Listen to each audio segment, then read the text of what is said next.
Marcos 8, todo mundo abriu? Marcos 8. Antes de ler o texto, eu queria só explicar para vocês o contexto do capítulo. Cara, a gente vai ler uma passagem que não é registrada em nenhum outro lugar da Bíblia, senão nesse lugar. Nenhum outro evangelho vai falar desse momento da vida de Jesus. Cara, a gente vai olhar para um momento raro, assim, da passagem de Jesus pela terra, como homem. E eu queria que você olhasse com esse olhar de algo novo, que você, cara, de repente já ouviu, mas não reparou. Há um ano, eu gosto de fazer essas comparações assim, cara, de tempo, porque, cara, isso é fascinante, né? Há um ano atrás, mais ou menos, eu falei num carro indo para Belo Horizonte, com Jonatas, Léo e Renato no carro. A gente ia ver o lance do Retiro lá de Minas, acho que tem mais de um ano, não sei. Aí eu falei para eles assim, cara, eu vou pregar nesse texto, que é o texto que eu vou pregar agora, e só consegui pregar agora. Cara, mas isso está acontecendo agora, isso é muito maneiro, muito maneiro. Qual é o contexto desse capítulo? Se você reparar no início do capítulo 8, todo mundo achou Marcos 8? No início do capítulo 8, cara, tem a multiplicação de pães, que é a segunda multiplicação. Então Jesus já tinha multiplicado, multiplica de novo. Aí o que vai acontecer? Os fariseus vão pedir, depois desse sinal maravilhoso, que é um sinal de milagre, né? Jesus pega alguns pães e tal, divide, e nessa divisão, esses pães se multiplicam para alimentar aquela galera. Depois que isso acontece, os fariseus têm a cara de pau. Quem são os fariseus? Cara, um grupo de religiosos, tem a cara de pau de falar para Jesus, assim, os caras que dominavam a religião e viam Jesus como uma ameaça. Então, os caras têm a cara de pau para dizer para Jesus, cara, faz um sinal aí para a gente ver. Jesus tinha acabado de multiplicar pela segunda vez, beleza, o pão para alimentar uma multidão. Então, quando isso acontece, Jesus fala assim, cara, não vai ter sinal nenhum. Não vou dar sinal nenhum para vocês. Ele entra num barco, aí quando ele entra num barco, ele fala para os discípulos assim, olha, vocês têm que tomar cuidado, cara, com o fermento dos fariseus e de Herodes. Beleza, tomem cuidado com esse tipo de fermento. Só que Jesus sempre fala nesses dois âmbitos, assim, ele fala num âmbito material aqui e num âmbito transcendente também. Então, assim, na verdade, ele está falando de outra questão, né? O fermento dos fariseus seria algo assim que poderia contaminar o coração daqueles homens.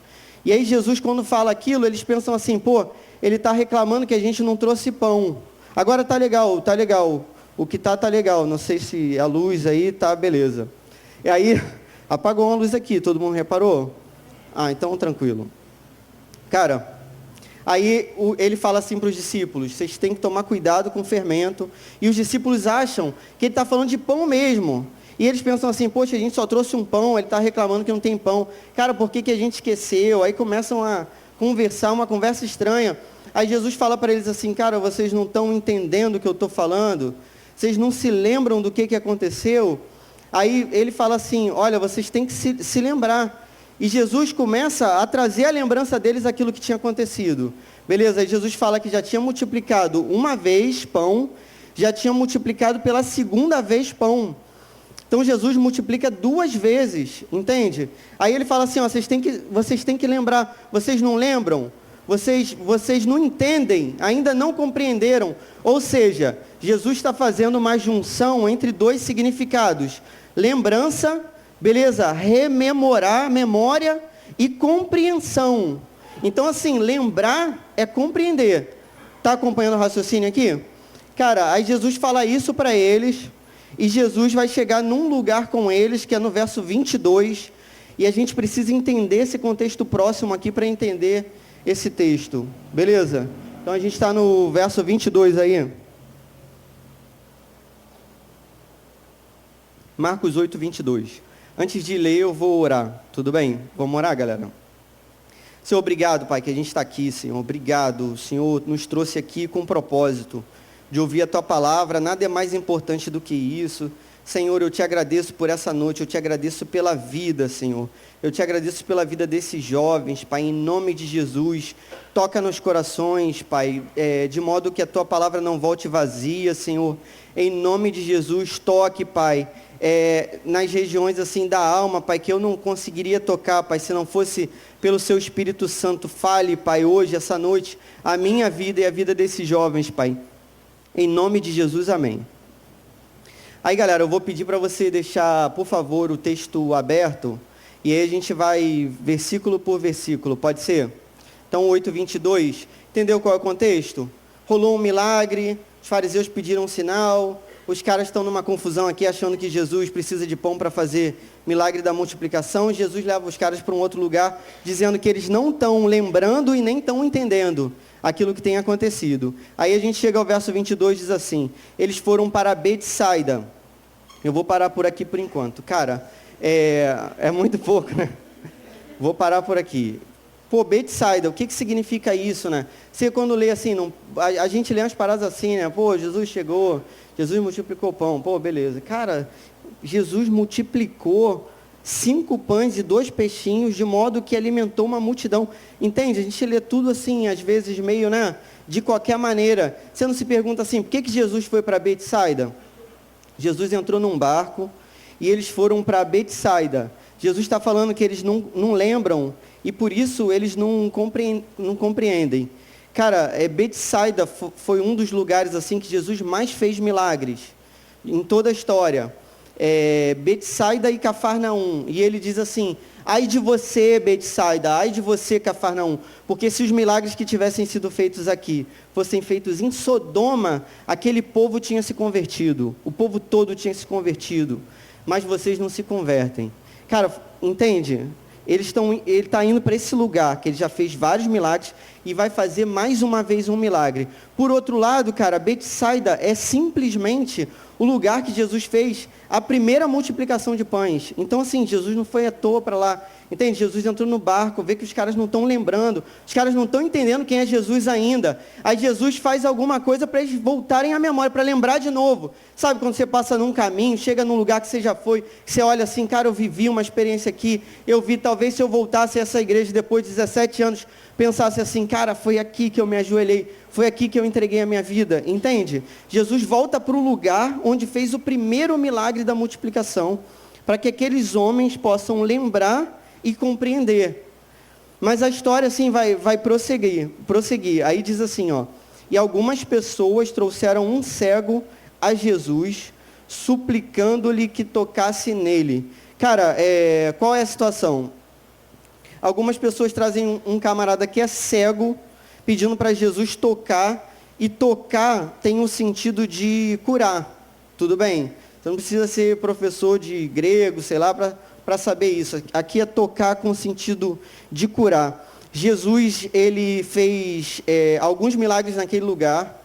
O povo daquele lugar, algumas pessoas, reconheceram Jesus e pensaram, cara, ele pode curar essa pessoa aqui, esse cego. E trazem um cego para Jesus. Quando eles trazem esse cego para Jesus, já cria aqui uma condição de comparação entre a fé dos discípulos, dessa galera que está andando com Jesus, beleza, desde sempre, e daquela cidade que Jesus visitou algumas vezes ali, mas que aquelas pessoas tinham fé que se Jesus tocasse naquele camarada cego, ele seria curado. Está acompanhando esse raciocínio comigo? Está compreendendo essa comparação? Ó, algumas pessoas trouxeram um cego, suplicando-lhe que tocasse nele. Aí o texto continua, ó, ele tomou o cego pela mão, o levou para fora do povoado. Cara, antes de você acompanhar esse milagre, eu queria que você acompanhasse na perspectiva assim, de quem viu o milagre acontecer. Entende? Então Jesus, ele vai pegar o cego pela mão e ele vai levar o cego para fora do povoado. Cara, Jesus faz muitos milagres e o que é maneiro é que toda vez que Jesus faz um milagre diferente, ele usa uma estratégia diferente. Então, assim, não existe uma receita de bolo, entendeu? Se Jesus fizesse sempre do mesmo jeito, de repente eu podia macetar. Eu sou professor, eu gosto de macete. Aluno também gosta de macete, né? Podia ter um macete, assim, Jesus faz sempre igual uma parada aqui, então eu vou nesse macete aqui e essa parada vai acontecer. Não, Jesus faz de formas diferentes. Teve milagre que Jesus fez no meio da multidão mesmo. Então, por exemplo, a multiplicação de pães aconteceu no meio de uma multidão. E Jesus não tinha problema de fazer um milagre no meio de uma multidão. Uma vez Jesus está numa casa lotada, tá acompanhando o raciocínio comigo? Ó, uma vez Jesus está numa casa lotada, e aí trazem um paralítico. O cara tinha tanta gente na casa, que os amigos do paralítico têm que subir no telhado, abrir uma brecha, e quase que jogar o cara lá dentro, assim, na frente de Jesus. Eles arrumam um jeito, colocam o cara diante de Jesus. Aí Jesus fala, ó, seus pecados estão perdoados. O pessoal diz, pô, quem é esse para perdoar pecado e tal? Jesus diz, pega a sua cama, levanta, anda. E o homem levanta e anda. Então Jesus fazia milagres na frente da multidão. Jesus podia ter curado esse cara na frente de todo mundo. Mas existe alguma razão para Jesus levar esse cara para fora. Tudo bem, do povoado, para levar para a distância, para esse cara ficar sozinho com Jesus, ó. No verso 23 diz, ele tomou o cego pela mão e o levou para fora do povoado. Cara, tomar pela mão tem um sentido. Sentido assim, de cara, eu imagino que seja assim, ficar sozinho com aquele camarada, o sentido de cara pode ser assim, ter intimidade com aquela pessoa, entende? Eu quero que você veja essa cena nesse sentido, ó, a gente é um dos discípulos, eu sempre penso que eu sou um dos apóstolos lá, assim, quando eu leio o texto, eu sempre penso que eu sou um dos 12, nunca Judas, obviamente, mas eu penso que eu sou um dos 12, e eu sempre, cara, é um mal que tem em mim, infelizmente, né, é o fermento dos fariseus, eu fico pensando que eu sou João, ou Tiago, ou Pedro, que são os caras mais, né, só quero isso, ó, entendeu, no texto, João, Tiago ou Pedro, então, eu queria te convidar, ó, estamos nós dois, eu e você, não importa quem está do teu lado, tranquilo, eu e você, mais alguns discípulos de Jesus, Jesus e o cego, Jesus toma o cara pela mão e leva para fora do povoado. Eu tive um aluno cego, chamado Thales, quando eu trabalhei numa rede pública, e eu sou professor e tal.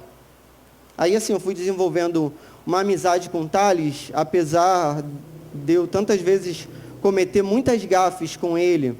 Então, assim, por que eu cometi essas gafes, né? De certo modo, eu não fui preparado. Aliás, né, não fui preparado ao fermento dos fariseus. Eu não tinha me preparado, beleza? Para dar aula para um menino cego. Então, quando eu me deparei com aquela situação, eu cometia umas gafes assim, bem absurdas mesmo. Tipo, eu falava para a galera da turma assim, aí, tá vendo que eu falei? Vocês não estão me vendo aqui, não? Olha para o quadro. Olha, por exemplo, direto, né? Com o Thales, um menino cego que, aliás, cara, era o melhor aluno da rede pública naquela época onde eu trabalhei. Aí eu fui conquistando a amizade dele. Eu sempre cometo gafes assim, ou muitas vezes cometo, alguém é parecido comigo, assim, diz umas paradas, né? Eu trabalhei no presídio também dando aula.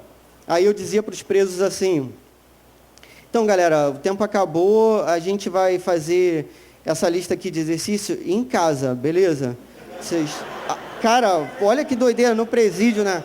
Os caras presos eu mandava fazer em casa, os caras ficavam olhando assim, tipo, pô, o que esse cara tá falando? Fazer exercício em casa, não é possível. Aí tinha uns até que entravam na brincadeira, falavam, pô, beleza, professor. Pô, libera a gente aí então, a gente vai voltar. Aí teve uma época que eu já estava zoando mesmo, assim, conquistei amizade e tal. Aí eu falava mesmo, pô, galera, então vou liberar vocês vão voltar. Os caras, não, vão, a gente vai voltar. Que nada, né? Então, cara, eu fui conquistando a amizade do Thales aos poucos, e ele se tornou um amigo, de modo que, por exemplo, uma vez a gente foi à Bienal do Livro, que acabou recentemente, mas numa outra, muito atrás, e o Thales permitiu que eu o guiasse pela Bienal. Então, assim, essa relação de amizade fez com que ele confiasse em mim, entende? Ser levado pela mão, eu estou falando do texto, cara, ó, verso 23, ele tomou o cego pela mão. Ser levado pela mão significa se render, entende? Você tem um vínculo de amizade, de intimidade, você só anda de mão dada, cara, com quem é íntimo com você. Pode ser sua namorada, pode ser seu pai, sua mãe, às vezes entre amigos isso acontece, às vezes em outras culturas que não na minha, beleza? Então, entende qual é a relação? Tá entendendo? Cara, aquele cara confiou em Jesus. O Thales confiou em mim de algum modo. Tem um filósofo chamado Søren Kierkegaard, que é um filósofo também cristão. Ele diz que o relacionamento com Deus é um salto no escuro. Você já tentou saltar no escuro? Cara, eu te desafio, toma cuidado também, peraí, né? Te desafio a fazer isso num lugar seguro. Seja assim, tu apaga todas as luzes e fica de olho fechado ainda para, né, garantir que você não está enxergando nada, e dá um pulão assim para o alto e vê o que vai acontecer. Cara, um salto no escuro é uma parada arriscada, né? E, de certa forma, a caminhada com Deus é esse desafio de um salto no escuro, de você se permitir ser levado pela mão, e o Thales permitiu que isso acontecesse, e assim como esse homem permitiu que Jesus o fizesse. Então, ele tomou o cego pela mão, levou para fora do povoado, então ele leva o cara para um lugar assim, mais silencioso, menos tumultuado, fora da multidão, estabelece uma relação de contato com aquele homem. Cara, isso que é maneiro. Apesar assim de Jesus fazer milagres para a multidão, Jesus nunca faz um milagre assim, tipo, não quero saber de você não, vai lá, se vira. Ou, eu imagino, cara, quem é Jesus? Entende? Jesus é o maior da história, entendeu? O Deus homem, homem Deus. Jesus tinha todo o poder para curar esse cara à distância. Então Jesus poderia ter curado esse cara à distância, como curou o servo do centurião. Jesus quis estabelecer um contato. Diante da multidão, Jesus trata individualmente com a multidão, face a face, olho no olho. Percebe? Jesus sabe quem é você aqui agora. Você está no meio desse grupo aqui todo. Jesus te identifica no meio desse grupo agora. Jesus poderia, assim, pelo poder, Jesus podia lançar um Kamehameha gospel no cara. Ninguém brincou de Dragon Ball, essas coisas não. Cara, Dragon Ball, alguém, Kamehameha, não sabe o que é, né? Foi mal. Jesus podia lançar, sei lá, um Hadouken no cara, uma magia e tal, e o cara ficar bom, mas não, Jesus quer tomar esse cara pela mão, quer estabelecer uma relação de contato, de convívio, levar o cara para fora e tal, e a partir disso, alguma coisa vai se desenrolar. Aí ele tomou o cego pela mão, levou para fora do povoado, depois de cuspir nos olhos do homem, impor-lhe as mãos, perguntou Jesus: você está vendo alguma coisa? Cara, essa parte é fantástica. Se você não se surpreende com isso, meu amigo, alguma coisa está estranha. Vou beber só mais um pouco d'água aqui. Alguma coisa está estranha, cara. Entende? Jesus cospe na cara daquele camarada ali. Esse texto só tem aqui em Marcos. Então, assim, o que está acontecendo? Tá visualizando? Jesus é o ungido, o Messias, aquele que foi profetizado durante milênios, entende? Jesus é o homem-deus, o Deus-homem, o Cordeiro de Deus que tira os pecados do mundo, o Todo-Poderoso. Jesus podia ter feito, assim, qualquer tipo de milagre, beleza? Jesus escolhe fazer dessa forma, por um motivo que eu não sei te explicar. E eu acho que esse texto aqui, de certo modo, é um texto para a gente se colocar no nosso lugar, entende? Que eu também não tenho como compreender tudo eu não vou compreender. Eu me coloco no meu lugar diante desse texto aqui, eu olho para esse texto e penso assim, cara, como é que Jesus fez isso? Por que Jesus fez isso? Por outro lado, cara, esse texto está aqui, é a certeza de que isso foi verdade, entende? Porque se isso fosse inventado, cara, nunca ia ter esse texto, Jesus cuspindo na cara de alguém. Tá entendendo qual é a cena, cara? A cena muito louca. Eu vejo nos jovens aqui falando umas paradas assim, cara, Jesus é bizarro, Deus é bizarro. Bizarro para mim tinha outro significado. E eu sei que vocês falam na sinceridade, eu falo umas paradas também que pode ser diferente para vocês. Não estou recriminando, não. Pode continuar falando. Tudo bem? Amém, irmão? Isso. Só que bizarro para mim é uma parada estranha, né? Aqui realmente é uma cena bizarra, cara. Jesus cuspiu na cara daquele camarada. A certeza que esse evangelista tem que Jesus é Deus, faz com que ele coloque, beleza, esse texto aqui. Porque se ele tivesse um pingo de dúvida, ele não ia colocar. Percebe? Show. Aí, olha só. Estou na metade do 23 ainda. Depois de cuspir nos olhos do homem, impor-lhe as mãos, Jesus perguntou. Cara, Jesus... Sempre que ele cura um cego de um jeito diferente. Tem um que ele vai lá, cospe no chão, faz uma laminha lá, passa nos olhos do cara, manda o cara lavar. Tem outro que ele só impõe a mão, tem outro que... Entende? Cada um é de um jeito. Aqui, Jesus escolheu esse método de cuspir. E, de repente, isso te dá um certo nojo, né? Lembra até aquela fala do Tropa de Elite, né? Tá com nojinho, 06, né? Você tá com nojinho disso aí? Cara, assim, algumas coisas são muito culturais, né, e relativas também, né? Nem tudo é relativo, tudo bem? Mas algumas coisas são nesse tipo de interpretação. Então, por exemplo, a gente fica enojado com Jesus cuspindo o olho do cara às vezes. Mas aí você não fica enojado de ficar trocando saliva com uma namorada ou com um namorado. Cara, entende? Eu não vejo muita lógica nisso. Você beber a saliva, de repente é pior, não é isso? Do que você ser cuspido no olho. Talvez seja, né? Então Jesus cospe. Eu acho também que Jesus não cuspiu uma vez. Eu sei fazer umas paradas com cuspe também, que não vou mostrar aqui não. Mas eu aprendi, pô, fui novo, cara, sei fazer umas paradas com cuspe assim, muito louca. Jesus podia ter dado um cuspe duplo, pô, é Jesus, né?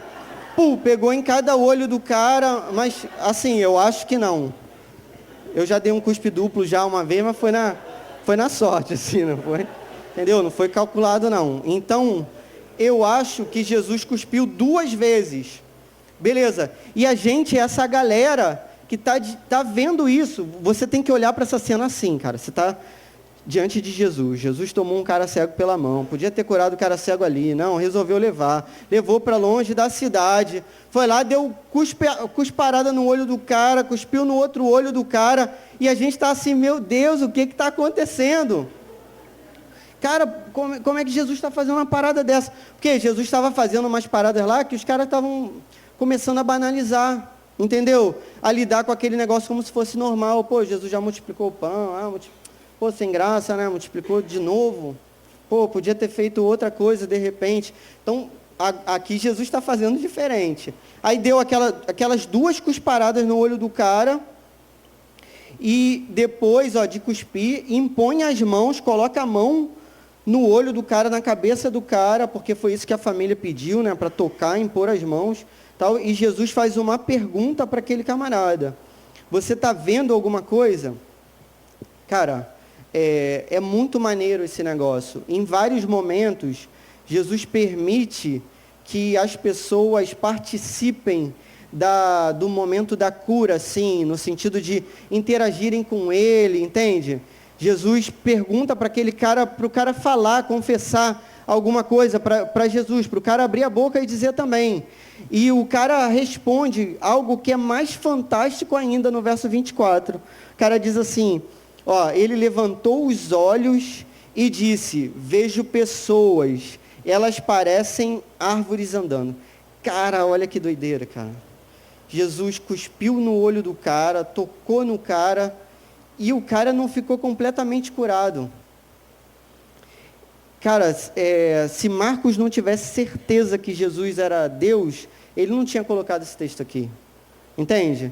Porque esse texto, pode fazer a gente pensar assim, cara, Jesus não conseguiu, né? De primeira, então, não conseguiu.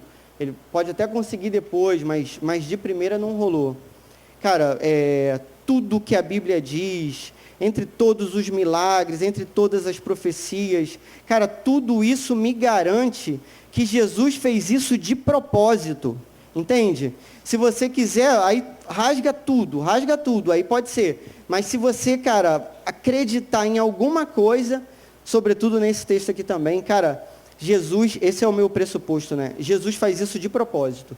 Tem um cara que interpreta a Bíblia chamado Martin Lloyd Jones. Estou parecendo até o Antônio Carlos pregando aí, citando Martin Lloyd Jones. Cara, tem um cara chamado Martin Lloyd Jones que ele diz assim, todo milagre é uma parábola real. Presta atenção, vou repetir. Anota aí. Todo milagre é uma parábola real. Entende? Cara, tem aquelas histórias que Jesus conta, que são parábolas, e ele diz que todo milagre é uma parábola real. O que ele quer dizer com isso? Eu já falei, vou repetir. Todo milagre é uma parábola real. Ele quer dizer isso para que você consiga tirar lições do milagre, assim como você tira lições das parábolas, entende?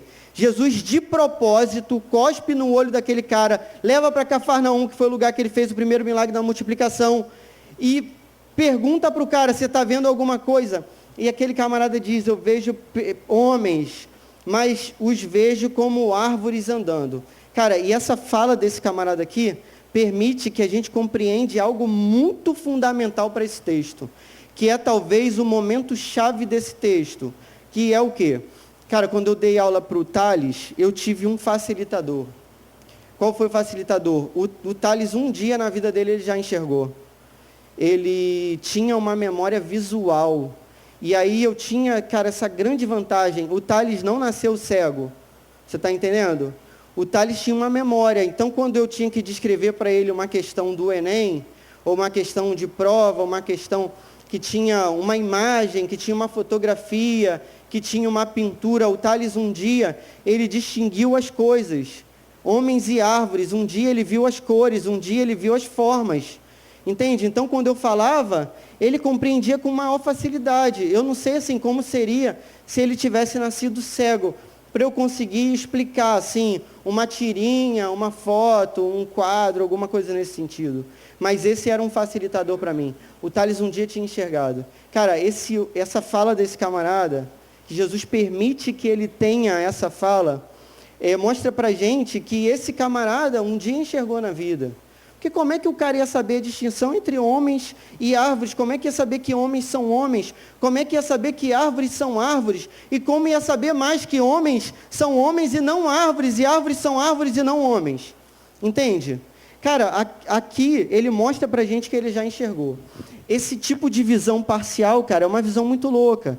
Esse camarada aqui está no meio do caminho. Eu queria que você agora se colocasse em outra visão nessa cena. A gente estava na perspectiva de quem estava de fora, olhando Jesus cuspir no olho do cara, olhando Jesus fazer aquela parada e tal. Agora eu quero que você veja como quem está de dentro. Eu queria que você se enxergasse nesse texto como esse homem, entende? Que leva um cuspe na cara de Jesus. Eu quero te dizer o seguinte, cara, tudo que Jesus faz é santo, é lindo, é limpo, é maravilhoso, entende? Você poderia até orar assim: Jesus, cospe nos meus olhos, Jesus, para eu enxergar. Parece brincadeira, mas não é não. Cara, esse é o cuspe mais santo, bonito da história da humanidade, entendeu? Jesus é a plenitude do amor de Deus. Jesus é a plenitude do amor e da paz e da reconciliação. Isso se manifesta na cruz, no sangue derramado. Cara, então assim, essa cena é na verdade linda, linda. Essa cena é limpa e ela é linda. Esse cuspe é o mais lindo de todos, é o mais bonito de todos. Tudo bem? Aí olha, Jesus de forma bonita fez um negócio com você que nunca fez com ninguém na história, entende? Ele vai te tocar de um jeito que ele nunca tocou em ninguém na história. Ele vai fazer uma história na sua vida que não vai se repetir em toda a história. Ainda que as cadeias de DNA se somem ao longo da história, isso nunca vai se repetir. Entende? Isso nunca vai se repetir. O modo como Jesus tocou no meu coração é um modo único, que não vai se repetir mais. E assim vai acontecer com você, e assim acontece contigo. Todo mundo está acompanhando? Beleza? Ninguém tem a coragem de dizer que não está acompanhando? Beleza. Aí olha só, cara. Levantou os olhos e disse: vejo pessoas, elas parecem árvores andando. Esse homem já enxergou alguma vez na vida, e agora ele está quase enxergando. Mas ele está num caminho do meio, ele também não é cego. Mas ele também não é um cara que enxerga completamente, entende? Ele é um quase cego. Sabe, quando você está quase, assim, quase lá, ainda não, falta pouco, sabe? Esse cara tá num momento, cara, totalmente indefinido. O nome desse tipo de estrutura, a filosofia tem um nome para esse negócio, que é você ver pessoas como se fossem coisas. Poderia ser chamado, né, um neologismo de coisificação. Existe uma palavra chamada reificação, que é olhar para as pessoas como se fossem objetos. Entende? Um objeto é algo que não tem tanto valor quanto um ser humano. Entende? Esse homem não consegue enxergar um homem como homem ainda, ele vê como um objeto, como uma coisa. Ele está no meio do caminho, ele ainda não compreendeu completamente. Tá conseguindo compreender? Os discípulos, cara, estavam vivendo o quê? Exatamente isso. Os discípulos estavam no meio de um caminho, eles foram tocados um dia, mas não necessariamente eles estavam enxergando com toda a plenitude assim, do olhar de Deus para a vida deles. Eles estavam vendo parcialmente. Cara, talvez você esteja vivendo isso. Talvez. Aí, olha, Jesus pergunta: está vendo alguma coisa? 24. Ele levantou os olhos e disse: pois elas parecem árvores andando. uma brincadeira. Jesus podia falar assim pro cara, ah, não, é só um pouquinho de baba aqui, calma aí, vou tirar, né? Porque Jesus cuspiu no olho do cara, o cara abriu o olho, não enxergou, né? Ninguém riu dessa brincadeira, né? Só eu que achei legal, tá bom. Calma aí, tem só um pouquinho de baba aqui, vou tirar só essa sobrinha aqui que está aqui, que você vai enxergar melhor. Mas não, aí mais uma vez, Jesus colocou as mãos sobre os olhos do homem, então seus olhos foram abertos, sua vista lhe foi restaurada, e ele via tudo claramente. Cara, aí Jesus pergunta para o homem diz, percebe, essa é uma atitude que a gente tem que ter. A gente tem que dizer para Deus aquilo que está acontecendo com a gente de modo bem sincero. Então você tem que dizer assim, Deus, eu quero querer o seu amor, entendeu? Eu quero querer, entende? Porque muitas vezes a gente não quer, né? Eu quero querer. Cara, eu tenho que acreditar como o Senhor quer que eu acredite, entende? Eu ainda não vejo completamente. Eu preciso de um segundo toque, de um segundo olhar. No início eu falei sobre o dia que eu fui tocado, né? Cara, eu fui tocado, e aí assim, muita coisa mudou na minha vida, e eu fui transformado e tal, e estava vivendo aquele fogo assim do primeiro amor, e isso é maravilhoso, assim, a gente está vendo alguns jovens aqui, cara, com esse fogo do primeiro amor, sobretudo os mais novinhos, né? Que acabaram de se converter, é isso que rola mesmo. A gente fica tão encantado com esse evangelho, tão maravilhoso, tal. Só que o tempo foi passando, cara, e o fermento que havia no meu coração começou a fazer uma massa estranha crescer dentro do meu coração. E aquela massa foi crescendo, e eu fui me tornando uma pessoa menos encantada com o evangelho, e eu fui me tornando uma pessoa que tinha desculpa para tudo, que apontava o dedo para a cara dos outros, e quando a gente é jovem, a gente muitas vezes faz isso. Eu era petulante, apontava o dedo para a cara dos outros, falava do erro dos outros, e não olhava para a minha própria vida, fui desenvolvendo um coração arrogante, e aí um dia eu deixei assim de ir uma vez numa reunião da igreja, e depois eu deixei de ir um mês à reunião da igreja, e aí, assim, de conviver com os cristãos. E, cara, eu não estou falando de religião nem de igreja, estou falando de Jesus. Aí, cara, eu deixei de me relacionar com Jesus, com o corpo de Cristo. E fui me esfriando, a ponto de ficar tão frio que eu fiquei morno. A Bíblia tem essa lógica. O mais frio que você pode ficar é morno, né? Porque se você tiver frio, é bom. Jesus fala, melhor que esteja frio do que morno. Então, assim, cara, eu fui me esfriando, aí cheguei no momento frio, e aí depois eu fiquei no momento morno.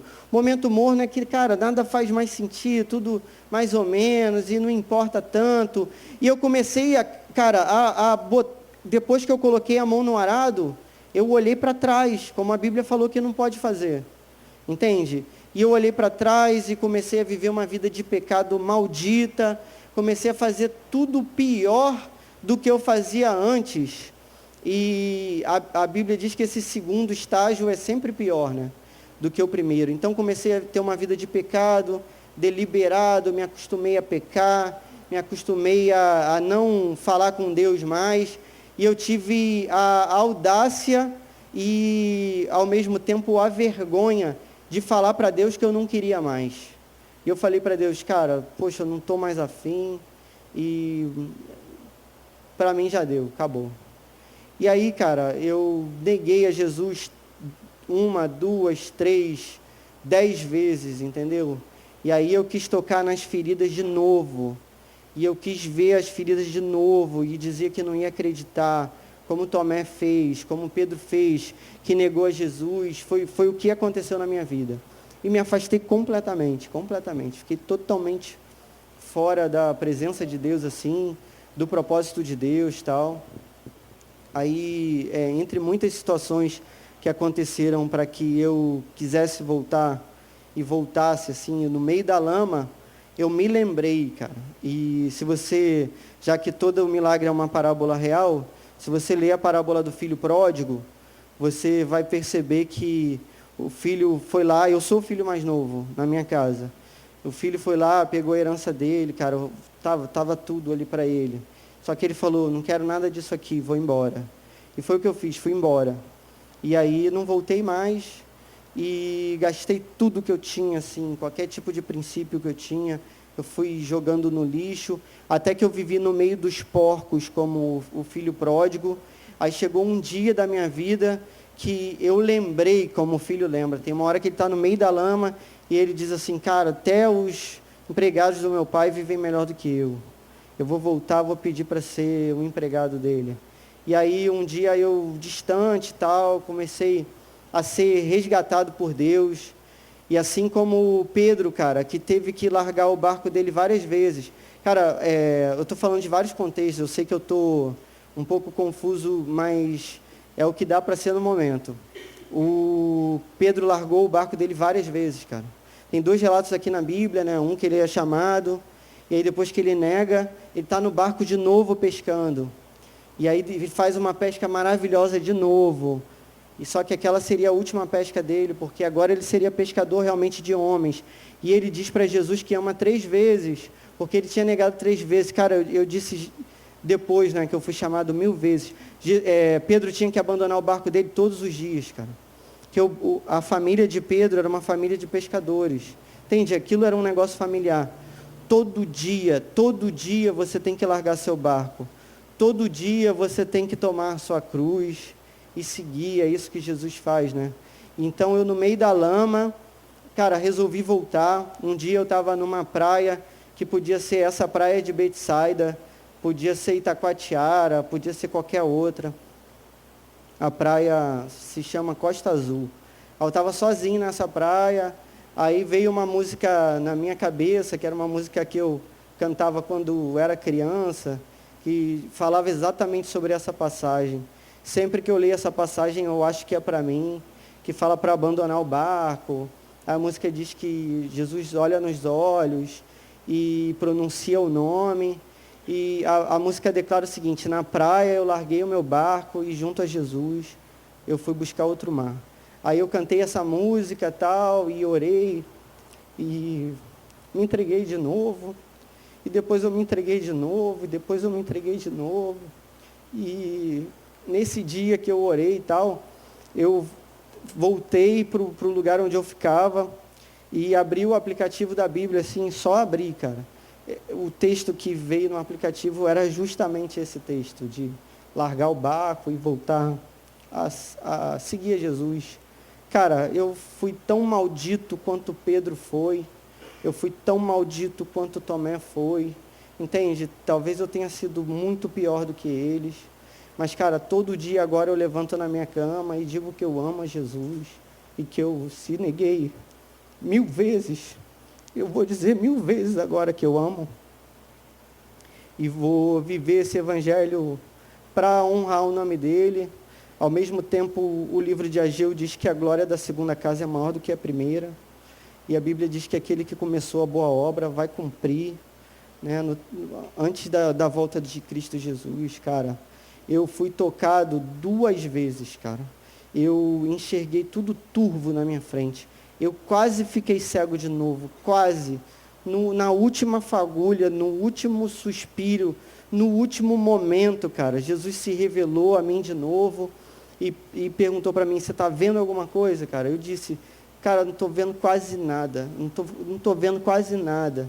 Preciso enxergar, cara, preciso de um segundo toque. Assim, algumas pessoas têm sentido que grande parte da juventude que está aqui na igreja, cara, precisa desse segundo toque, entende? Esse segundo toque existe, é real. Jesus pergunta para você, cara, o que você está vendo hoje? O que você tem visto na sua vida hoje, se não os olhos abertos de frente para Jesus, entende? O que você está enxergando, cara? Homens como árvores. Jesus perguntou isso para mim, Jesus pergunta isso para você.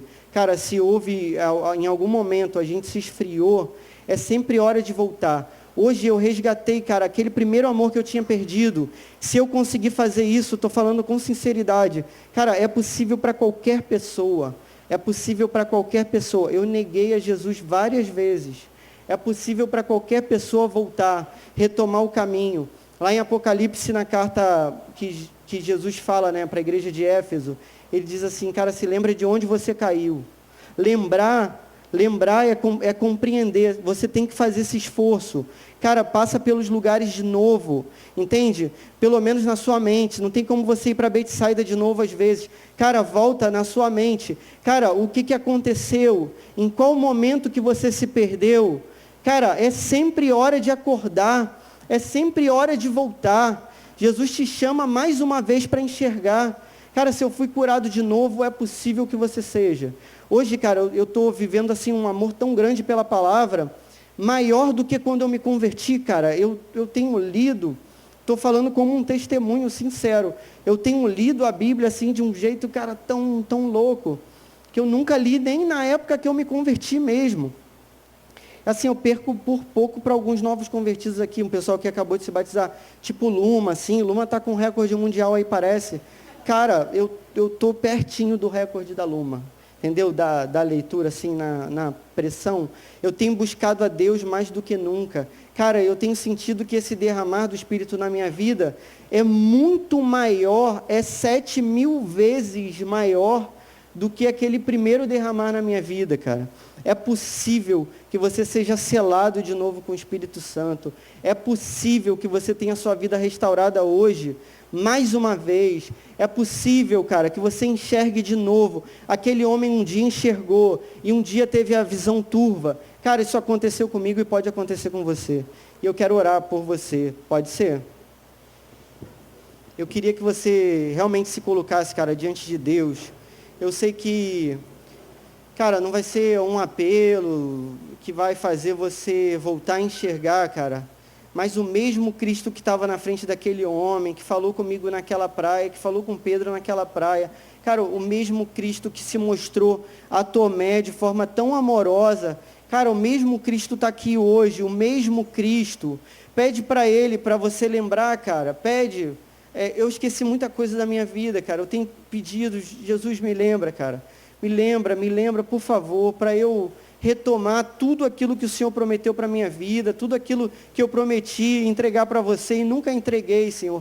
Em nome de Jesus, cara, eu quero que você se coloque mesmo, que você reflita. Eu vou dar um tempinho para você refletir e vou orar. Eu queria que você fizesse uma oração silenciosa e depois orasse comigo. Em nome de Jesus. Senhor, muito obrigado, Pai, que o Senhor não se cansa de nós, o Senhor não nos abandona, a gente muitas vezes é infiel, mas o Senhor é tão amoroso, misericordioso. Pai, eu peço que o Senhor quebrante, Pai, os corações, assim como o Senhor fez com o meu coração, Pai, que talvez, Pai, as experiências que algumas pessoas tenham vivido aqui, Pai, possam servir também de testemunho, Senhor, para que outras vidas possam ser alcançadas, Senhor, e restauradas, Senhor. Em nome de Jesus, Pai, refaz, Pai, toda a obra ruim que a gente fez na nossa vida, Pai, todo o alicerce ruim que a gente levantou, Pai, em nome de Jesus, destrói, Senhor, em nome de Jesus, todo o altar idólatra que a gente colocou no nosso coração, Senhor, destrói, Pai. A gente quer ser sincero diante de Ti, Pai. Às vezes nem vontade a gente tem de orar, Pai. Às vezes nem vontade a gente tem de ler a Tua palavra, Pai. Como a gente pode viver dessa maneira, Pai? Como a gente pode dizer que Te serve e que teve um encontro contigo real, Pai? Se a nossa vida não manifestar exatamente aquilo que a gente fala, Senhor. Se a gente não quiser ser parecido com Jesus, Pai. Mas é tão difícil, Senhor. Em nome de Jesus, a gente sabe que todo mover assim do Teu Espírito começa pelo Teu Espírito Santo e não por nós, Senhor. Em nome de Jesus, Pai, restaura, Pai, os corações daqueles que têm tentado nessa noite mesmo, Pai, se entregar a Ti, Pai, que não querem mais ser mornos diante de Ti. Pai, traz a nossa memória é corrupta, Senhor, o nosso coração é mau. Pai, em nome de Jesus, faz a gente lembrar, Pai, daquilo que a gente perdeu pelo caminho, Pai. Em nome de Jesus, Pai, faz a gente voltar o caminho, Pai. Aceita a gente de volta, Pai, no teu arado, na tua obra, Senhor. Em nome de Jesus, Pai, a gente não é digno de nada. A gente só tem a dizer que te ama, Senhor. Tantas vezes que a gente se colocou diante das outras pessoas te negando, Senhor. Tantas vidas que a gente deixou de alcançar, Senhor. Tem misericórdia da gente, Pai. Em nome de Jesus, a gente te ama, Senhor. E a gente quer te amar da maneira correta, Pai. A gente te ama, mas a gente quer te amar mais, Pai. A gente quer amar mais do que a gente ama o nosso cônjuge, a nossa carreira, Pai. Mais do que a gente ama os nossos bens, Senhor. Em nome de Jesus, a nossa família, Pai. A gente quer te amar mais, Senhor. Em nome de Jesus, Pai. Que o Senhor seja o centro da nossa vida, Pai. Que o nosso coração esteja no centro da tua vontade, Senhor. Por favor, Senhor, por favor, Pai. Eu sei que só o seu poder pode fazer isso na nossa vida, Pai. E é isso que eu te peço, Pai. Em nome de Jesus também, Pai. Não deixe essa chama se apagar no meu coração, Senhor. Em nome de Jesus eu preciso mais do que todos, Senhor. Em nome de Jesus eu te peço. Amém.